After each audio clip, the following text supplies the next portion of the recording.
Welcome to Lancefield on the Line. My name is David Lancefield, and I'm absolutely delighted to welcome Scott Newton, a managing partner from Thinking Dimensions, the global consultancy, and a non-executive director, including a role at Strategy Tools. Scott works and focuses on the mid-market with private equity, family office, boards, CEOs, helping them grow profitably, and does a lot of M&A as well. Scott, you're a voracious learner, a big name in the strategy world, and you luckily live in northeast Italy, which we may touch on earlier, although you are a global citizen, having lived and traveled all around the world, and you're very, very welcome. Thank you, David. I'm really excited to be here. And I'm actually in my office in northern Italy today, and it's a beautiful sunny afternoon. And I'm looking forward to all we're going to talk about. So let's get started. All right, let's do it. Let's do it. So we're going to talk today about strategy, the future of it. We're going to talk about boards, how things work, how people make decisions, the real sort of at the coal face, if you like, of commercial life. You and I spend a lot of time with board members, CEOs, the key decision makers of organizations. When it works really well, when you're in the board meeting and you think, God, they performed at their best, they delivered a strong impact. What do they do? And what does it look like, Scott? So I think the first thing is to consider a board like a sports team, in the sense, when you see a sports team that's working really well together, you just feel it, you know it, because they're anticipating each other's moves and they're helping each other build off their strengths. It's exactly the same thing in a board. When you see a board that's working well and the chair is doing a great job, they are aware of each other's strengths and they are passing them the metaphorical ball, so to speak, when they can add something. And people are also not afraid to speak up and say, I don't understand. Right. And if we look back at the last financial crisis, for an example, one of the key reasons that happened is the majority of the board members did not understand what was going on, yet they were too embarrassed to say anything because they were very important people with a really great career track record. Yes. And they didn't want to say, hey, I don't understand what these forward-looking derivatives are. Can we have an English version of that, please? And so the good board, you see the person who says, wait a minute, I know we're talking about technology and artificial intelligence, but could someone explain to me how that creates value for our customers? That's the kind of questions around the room or on the call will be thinking, yeah, I'm really glad he or she said that. Correct. How much of a performance, because there's a degree of performance in any key meeting, right? But how much of a performance is necessary to sort of deliver the impact that you just talked about? Well, I think there's a lot of pre-work that goes into it in addition to the performance at the meeting. So the very effective chairs that I've had the pleasure to get to know are really good at anticipating big decisions that need to be made, at making sure people have the information in their hands so that this is going to work, at ensuring that the discussion is open.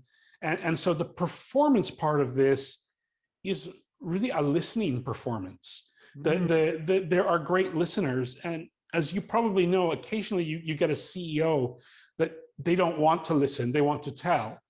And the good chair is adept at helping the board turn that around so that the CEO is able to tell, but it's data that can be used in making the best decision for the future of the organization.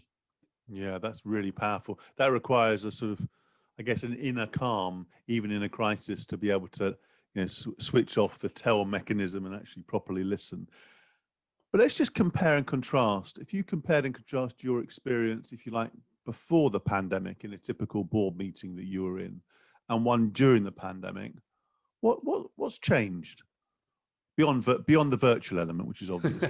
Yeah, there's the whole technology element, which can be a barrier, but actually surprisingly has worked much better than almost all of us anticipated. Right.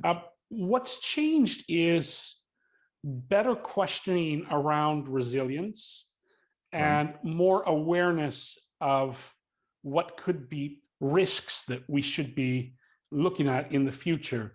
So I think the idea of optimizing only this quarter's results, Yes. or stretching supply chains to the absolute minimum level because that reduces our networking capital.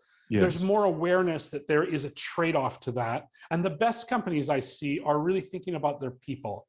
And I know everyone always says they're thinking about their people, but we can see even this week with the resignation in the UK of some very high-profile chair people, that there wasn't necessarily everyone thinking about people. And that's what I see that's going really well, is that discussion where people are saying, wait a minute, how are our employees' mental health, for example? And recognizing this is an issue, and it's not going to be a 2-3 week training program issue. Yeah, to be careful what you say on a conference call, right? Because somebody will listen, hear it, and then leak it somewhere. And I know who you're referring to. I think we all do. And also, you have to. There's been a lot of promises made, right, during the crisis, explicitly, implicitly, about greater resilience of the organization in all of its forms, strategic, financial, people, and a greater emphasis on, if you like, not just protecting people, but nurturing people's health in all shapes and form.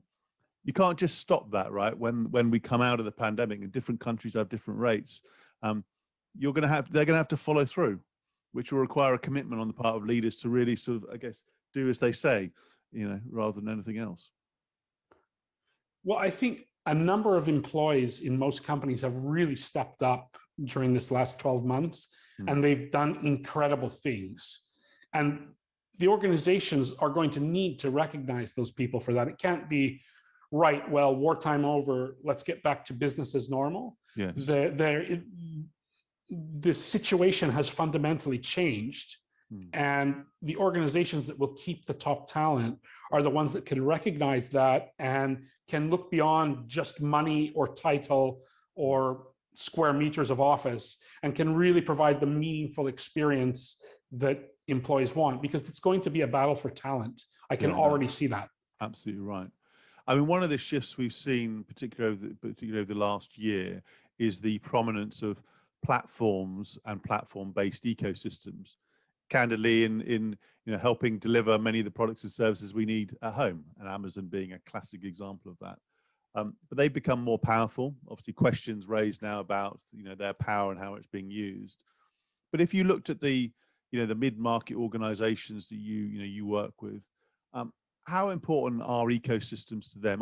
Can they do without an ecosystem strategy? No one that I'm working with can do without an ecosystem and a platform strategy.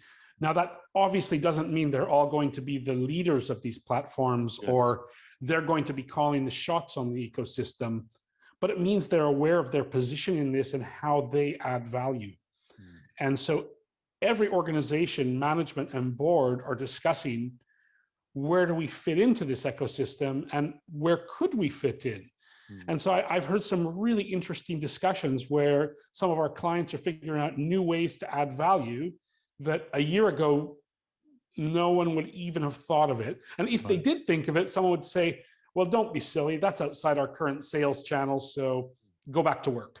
No, now people are saying, how do I build these unusual partnerships? And what's how triggering do I get that? closer to my customer? Sorry to intervene, but what's triggering that, Scott? Is that just the innate curiosity of the individuals involved? Is it watching something going on with a competitor? But what's triggering that questioning that you just talked about? Well, I mean, ecosystems and platforms have been around forever, but people really didn't start talking about them until around 2007, 2008. And in the beginning, it was kind of an esoteric thing. So it was off in the corner, and there would be someone who would present at an academic conference and say, this is the ecosystem. And then gradually, organizations and governments became aware this was the future. And we've seen organizations like Alibaba in China, as you mentioned, Amazon, or Hire, for example, that have had this wonderful growth. And they've been able to do that because they understand their role in the ecosystem and their role in the platform development.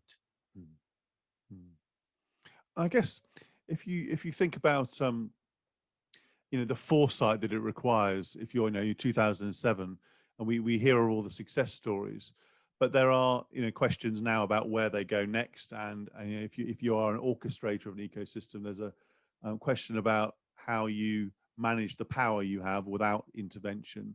But it comes back to, I guess, the strength of foresight, recognizing the power of an ecosystem, of having complementary skills, capabilities, bringing them together to deliver something better than you would otherwise. How, on that topic of foresight, how, which is prominent in, the development ecosystems, Yes. how your clients been doing on, if you like, looking beyond the crisis and thinking not just the next month, but looking beyond and thinking, imagine if we could. How are they doing on, if you like, strategic foresight? So I'll start with a consulting answer, which is it depends. And that's not Good the for answer you. that any Good of for us you. want to hear. So here's the thing.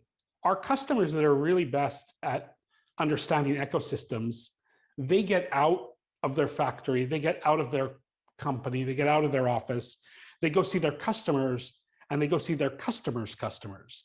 And they watch, what problems do the end users have?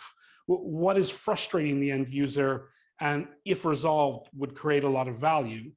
And then they ask the question of, what could I do to help solve this problem? So to go back to the Hire example, I met some of the people at the Hire Technical Center in Milan, Italy. And I said, how is the washing machine business going? And they looked at me quite oddly and they said, we're not in the washing machine business. We're in the business of helping people have clean fabric.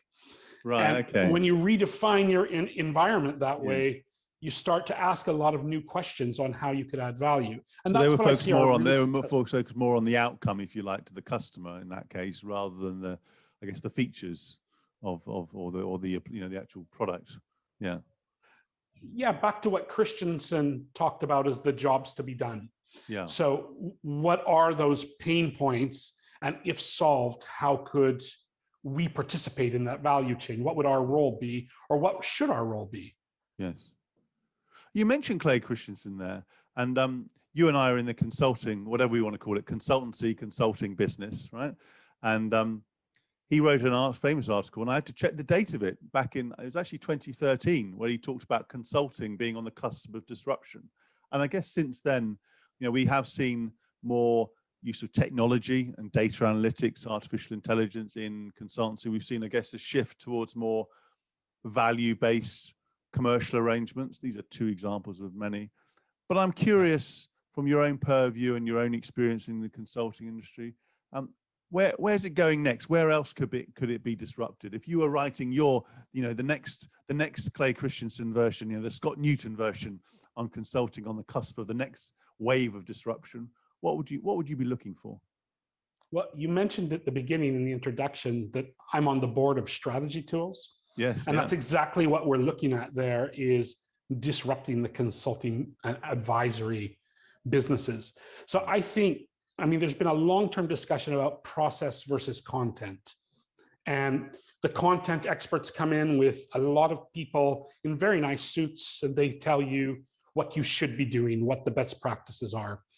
And on the process end, there were people who said, I'm content agnostic, and I have a process, and I'll fill in your data, and I'll even tell you if your data is correct or not, yes, in a statistical sense, and then you'll have an output. But what about something in the middle that takes open source data together with the company's proprietary information that they already have, and then combines that with some experts that can help, and experts on how do you make change actually happen in the business? Yeah. So I think there's a lot less telling people where the world is going, because we more or less have an idea of that, and a lot more, how am I going to do this? Whether I have one employee or 100 million employees, how am I going to make this change work? What one of my long-term friends and clients called turning the oil tanker, so to speak. And I think that's where we're headed to next. That's quite a shift, isn't it? Because one of the attractions of consultants or consultancy is speed. Whatever we say about insight, there's speed, people on the ground or working virtually at the moment, and just getting a lot of stuff done. And I guess, and I'm putting words in your mouth, forgive me, I guess there's an implicit belief in what you say that if you give a client, we'll have to find a better word for the word client in the future, but a client, the right tools, the right motivation, the right, I guess, confidence, they should be able to work at speed rather than, if you like, waiting for a big team of consultants to come in and take the problem off them, do all the work, and then flick it back to them at the end as a caricature. Yeah, well, I mean, there's two things. One would be the discussion about outsourcing, and that's a little bit out of the sphere of where I'm thinking in this conversation. Yeah. And then there's another element of this, which is really about the strategic thinking. Yes. And there have been many studies done, as you know, that 80% of strategies do not get implemented. And so then the question is, how do we make that 20 become 30, 40, 50, etc.?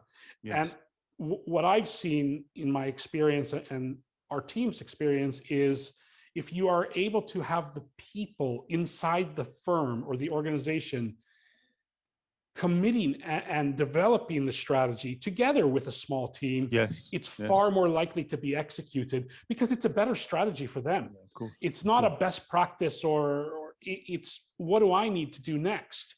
And empowering them, saying, hey, listen, we can help you find that data. Hey, listen, you need to partner with a startup.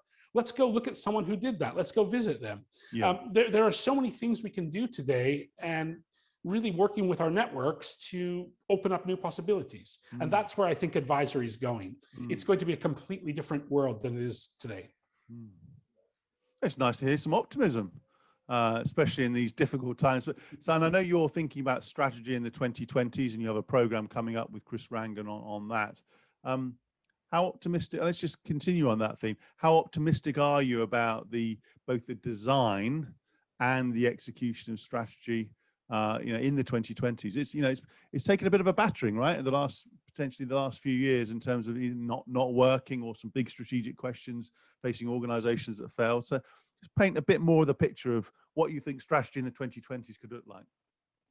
Yeah, well, I'll start from a really encouraging sign I saw from the CEO of L'Oreal over the weekend, where they published a report saying they think that the 2020s will be like the 1920s, the roaring 20s, that there's this huge amount of untapped demand. And when people have this ability to get out of the house again and safely do things, yes, they're going to spend a lot of money. They're going to do a lot of things. They're going to have a lot of children. There's just a really neat things that are going to happen.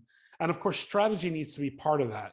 So we need to recognize, when I say the overall community of advisors, some of the mistakes that we've made previously, and then also help our clients to understand this new logic of value creation. So in many companies, it was assumed that the assets were part of the value.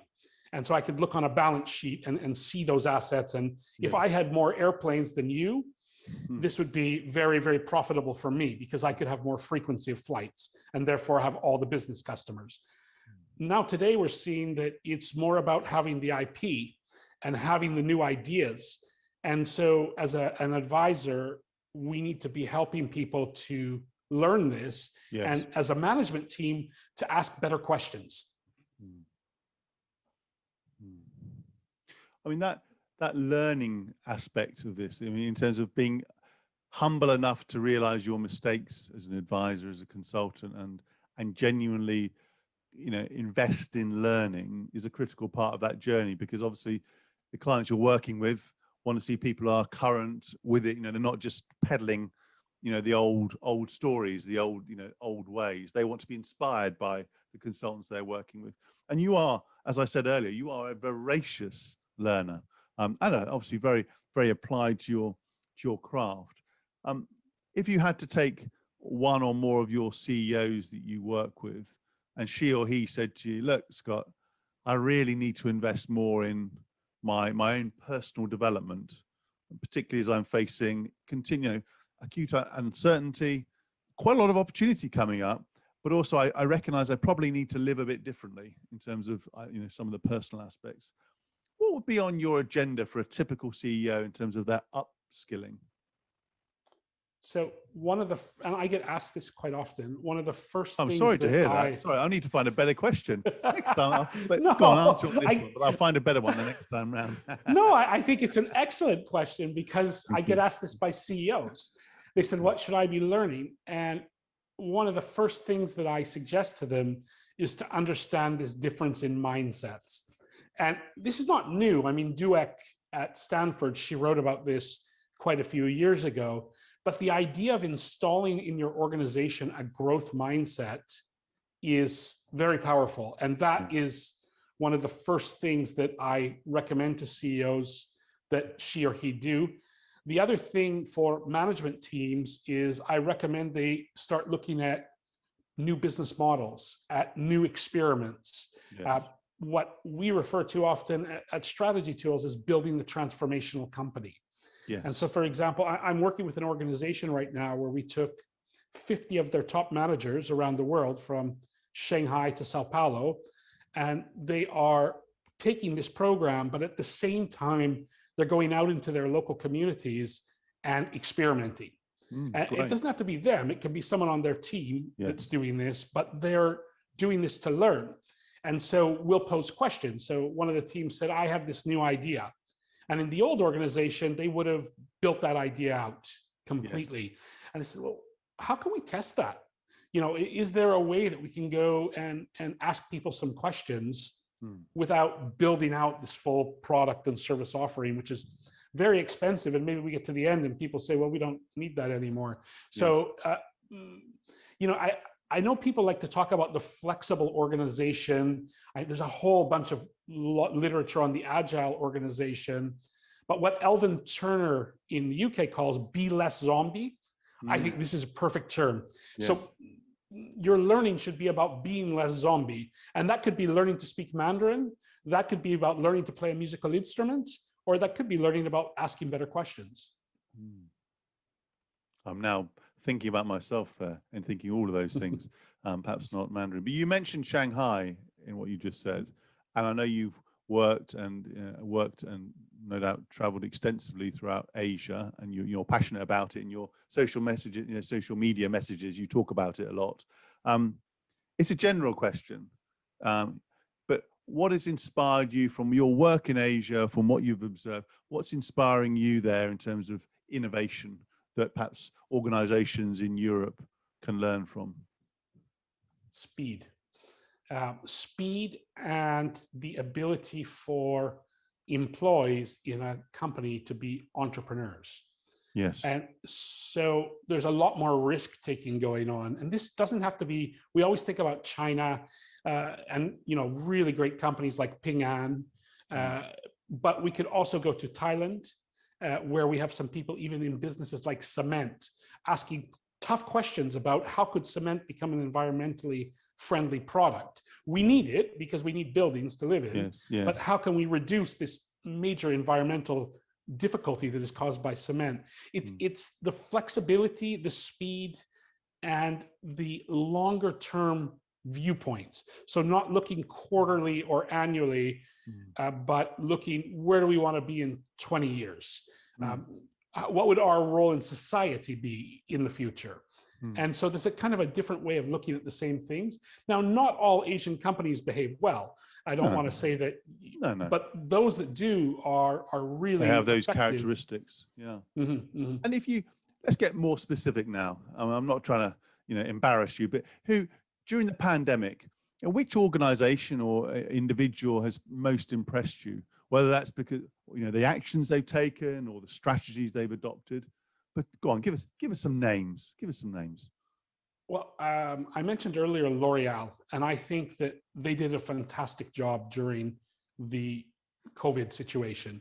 They were one of the first companies to recognize it. They used their distribution centers to get PPE, protective equipment, not only to their own employees, but to people in the community. They also did something really interesting with their suppliers. They went to all their small and medium suppliers and said, we bet you're having some cash challenges at the moment. So could we pay our invoices in advance with you? And not very many people did that. And this was a way to really support the small and medium businesses. Yes. At the same time, they went to the other end of their business, their salon customers, so beauty, stylists, spas. And they said, we know you're closed, so don't worry about paying our invoices until you open back up. And they gave people that option. Wow, I think that's big moves. And they also were one of the first to begin talking about mental health. And of course, this is really critical because I see a lot of people under enormous pressure, and that is going to have long-term impacts that we have to accept. Yes. What have you learned? Let's talk about you now. What have you learned about yourself during the pandemic, and particularly what have you enjoyed the most, and what surprised you about yourself? Well, one of the things I enjoyed the most is spending a lot more time with my wife. So prior to That's pandemic, nice I to traveled. hear. I don't know if she'd say the same thing, so we won't get her on the call, I hope. Well, let's try and arrange that for the next one, but let's carry on anyway. So I was spending 45 or 46 weeks a year traveling all over the world, as you mentioned, to China, to A US. lot. And I had said that when I turned 50, I wanted to dramatically reduce my travel. Well, the stars aligned because I turned 50 in December, and I'm traveling a lot less, 99% less. I've really enjoyed that because I've had even better relationships with many of my customers. And they, prior to COVID, they were not really interested in video conferencing or, tools like, I would say, hey, let's use Miro. And they'd kind of look at me like I was, that nerdy engineer guy.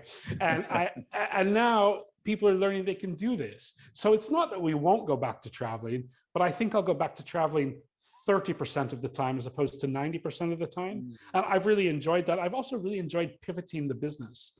So, now looking back, 2020 was a very good year for our business. But in March of last year, it didn't feel that way. It felt like, some people were saying you need to conserve every penny of cash you have. The sky is falling and get ready for the banks to default. And instead, we were able to create entirely new business models that are successful. And what I've learned about myself in that is how much I enjoy experimenting. And I mentioned that earlier. And more than, optimizing what we already have, creating completely new things. And so I've committed to spending more of my time on creation as opposed to delivery or optimization. You mentioned shifts there that you've made, rather than just, if you like, optimizing. What was the biggest shift that you actually made in terms of, you talked about your business model? Well, because there's so much inefficiency in the old model of flying around the world in teams to customers, the pricing for that tends to be quite high because it has to cover this big fixed overhead. Yes. Yeah. Now, get away from that where I can work with a client or a friend or anyone for 45 minutes. And all of a sudden, there's a whole new range of customers that I'm able to work with that before I wouldn't have been able to because it wouldn't have been a good investment for them or for me. Yes.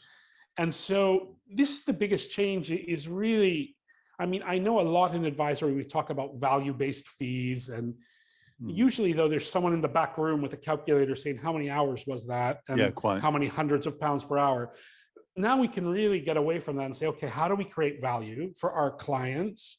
And should we even participate in that?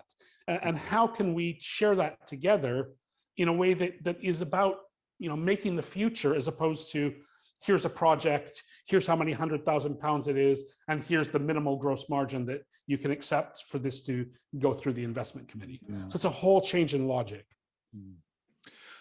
I love how you talk about your own sort of pivots. You're sort of practicing what you preach to your clients. I love the positivity, optimism, voracious appetite for learning, and actually talking about the future and the necessity for the future of, of strategy, of consulting, of boards. It's been an absolute pleasure, Scott, speaking with you. I know we're going to continue working together. We'll arrange some time for your wife to come on the next version to see what she says about her experience with you during the pandemic. But Scott, absolute pleasure. Thank you ever so much. And that was another edition of Lancefield on the Line. Thank you.